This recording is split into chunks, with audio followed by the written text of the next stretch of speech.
Бізде келесі тақырып ауа және ауаның құрамы. Ауа дегеніміз бұл біз өмір сүретін жер шарының атмосферасы. Ауа көптеген газдар мен әртүрлі бөлшектердің қоспаларынан тұрады. Ауа жалпы тіршілік иелері үшін ең маңызды зат болып табылады. Ауаның тұрақты көлемі мен пішіні, иісі мен түсі болмағанымен тұрақты массасы бар. Жалпы көлемдік үлестері бойынша ауаның құрамында 78% азот, 21% оттек, 0,93% аргон, 0,4% көміршіл газы және басқа да газдар шамамен 1% су болу кездеседі. Мына жерде суретте атмосфераның құрамын көрсеткен бізге. Келесі енді жану.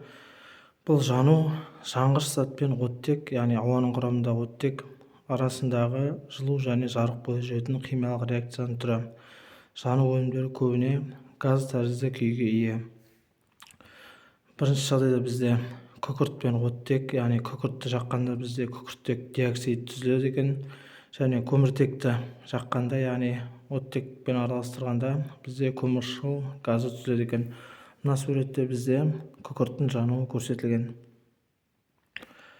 Келесі енді ауаның ластануы туралы айтатын болсақ, адамдар мен басқа тірі ағзалардың өмір сүруіне, қоршаған ортаға зиян келтіретін ауаның улы газдар мен түтін күлмен ластануын ауаның біз ластануы деп атаймыз.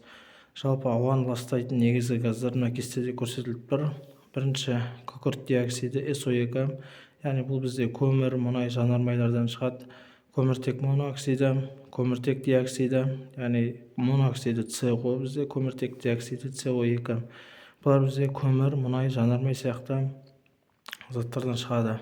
Келесі азот оксидтері, яғни NO2 және NO. Бұл көлік қозғалтқыштары, электр станцияларынан шығады. Және ұшқыш органикалық заттар, бесінші ластайтын заттар бұлар бояулар, балауыз және лактардан шығады. Осы 5 заттар негізгі газдар бізде ауаны ластаушы газдарға жатады. Жанартау аталғанда бізде мына суреттен көріп тұрғанымыздай ауаға күл мен зиянды газдар бөлінеді. Мына суретте Өскемен қаласындағы ауаның жалпы өнеркәсіп пен зауыттардың әсерінен ластануы көрсетілген. Сабақ аяқталды. Сау болыңыздар.